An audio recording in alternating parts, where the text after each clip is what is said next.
We have Dr. Rupa Huq. Thanks, Chair. In fact, I think I might avail myself as well, because I remember asking in the chamber about the same thing, and I don't think it's sorted, so I'll be doing the same. Look, one of my favourite Channel 4 programmes is Tower Block of Commons. I think we've chatted about it before. You were on it as a young MP in the South Acton estate, being sent to see how the other half lived. I'm just curious. But then I discovered later they were actually actors. Oh, were they? I did not know. What, the MPs or the... No, the people in. So the Channel 4 production, actually. It was, and so the parents of some of the people, of the boys in that programme, actually came here to have lunch with me and contacted me to tell me actually they were in acting school and that they weren't really living in a flat and they weren't real... a headline for tomorrow. Yeah, they're actually actors. And even... if you remember, there's a pharmacist or somebody that I went to see who prepared food. She was also paid an actress as well. So there you go. It was jolly good viewing, and it was in the South Acton estate. But I'm just curious about the sequencing of decision-making of this, because it wasn't in the manifesto. And it's kind of, within minutes of that election debate last time round in 2019, it was said that Lee Kane is seeking vengeance for the Prime Minister being replaced by an ice sculpture. Is that true? And do you want to put that one to bed now? Or? It's just laughable, I'm sorry. I have no responsibility about what Lee Kane says or anything else, but it's a vague, the ice sculpture thing is a vague, distant memory somewhere from the election campaign, but no. I can promise you that the sale of Channel 4 has been something that's been reviewed and under discussion for a considerable time, not just since the last election.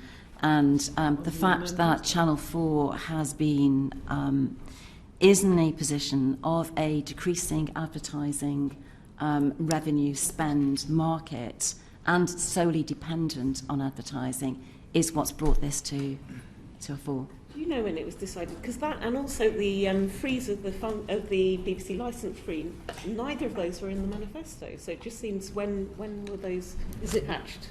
So on the 1st, the decision was announced in the broadcasting white paper, so the decision was made post the consultation.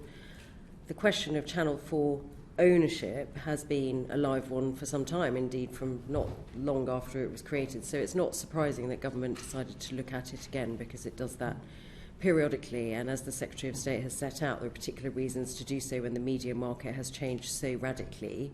On the licence fee, that's a decision that's made in a time period set out in the BBC Charter, so it wouldn't be something that would appear in a manifesto because it's a decision for the Secretary of State of the time at the time set out in the Charter. That comes up next in 2027, but we're going to have a review on the licence fee before, in fact, I'll be announcing that very shortly. Right, and then just following on from Steve Bryan's questions, I know you've not set out the total criteria of nations and regions, that kind of thing. We do know that Channel 4 spends more on nations and regions than any other commercially funded broadcaster, twice as ITV, so if you can put that in your stipulations, that would be great. Well, actually, Channel 5. Apparently, it's 6 times more than Channel 5, according to what I've got here. No, I don't think that's correct. I call Channel 5 the levelling up broadcaster because it spends particularly in Yorkshire.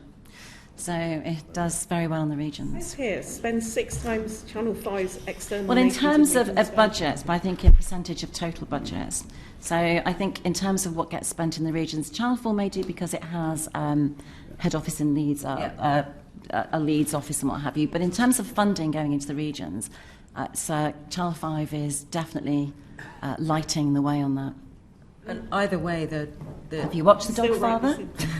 The main issue is that, of course, kind of as the Secretary of State set out in the next episode, Channel 4 themselves made some proposals about further moves out of London, and will obviously at the process where bids are assessed be looking at what commitments bidders might like to make about production outside of London as well.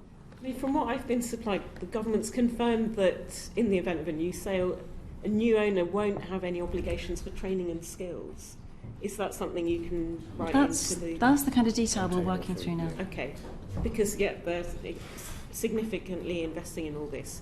And then just on the Netflix thing, I mean, it's a bit scary that in the last day, Netflix has announced layoffs of 150 employees because of falling profits and growth. So, I mean, it's not necessarily one to aspire to. Well, I think for people to even try and paint a picture that Netflix is unsuccessful or is struggling is probably kind of slightly over-egging the pudding. Netflix has done what many businesses do. I think it's reached the point of market saturation, which is, you know, a good thing for Netflix. But they are going to have to revise their business model. And they will probably revise it in a way which will make life much more difficult for public service broadcasters who rely on advertising revenue.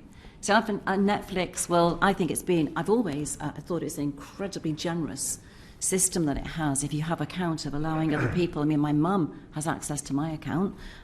Kids do. Now, I have Netflix, but there are 4 other people who can use my Netflix accounts in different parts of the country. Just learn something. So I think they're going to probably change their model.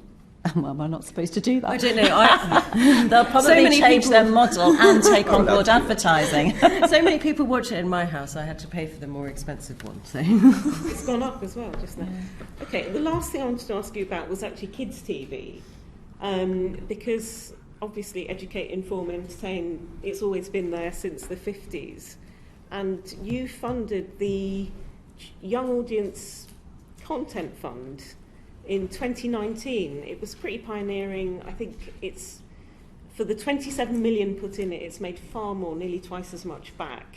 Lots of pioneering shows. But just children's broadcasting generally seems to be on a slippery slope from 2006 to 2017. CBeebies and CBBC, which again I used to rely on a lot as an electronic babysitter back in the day, they've decreased 40% An electronic in funding. babysitter. Well, look, in my day you only had children's TV at 5 o'clock for an hour or something. It was Blue Peter before the 6 o'clock news, whereas when I was a young mum, yeah, it's informative, entertaining, all that stuff. So we know CBeebies' budget dropped by 40% between 2006 and 2017. That's the last figures I've got. But this Young Audience Content Fund has provided things on Channel 5, Milkshake. It's done a lot of good stuff. And you're pulling the plug, Secretary of State. I've got a constituent who works in it who's heartbroken. Most of its young life was within COVID as well. Surely, given that now we're leaving this pandemic, normality resumes, you could throw a lifeline to them and extend it a bit longer.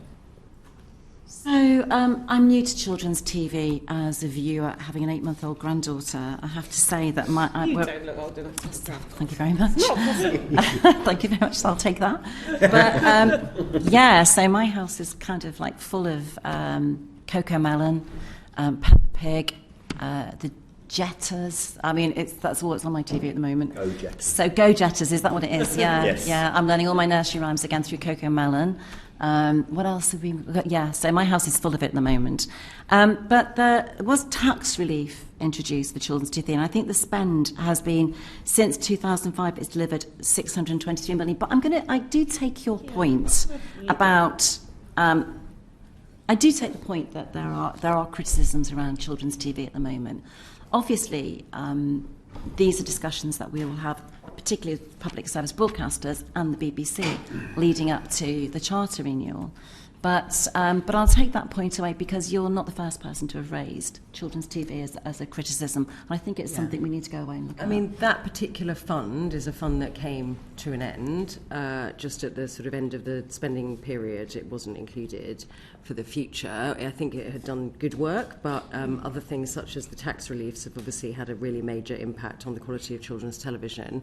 It's obviously for the BBC to determine where it spends its budget, but I think we all would agree, and the BBC I'm sure would agree too, that the quality children's television is a critical part of public service broadcasting. Okay, thank you.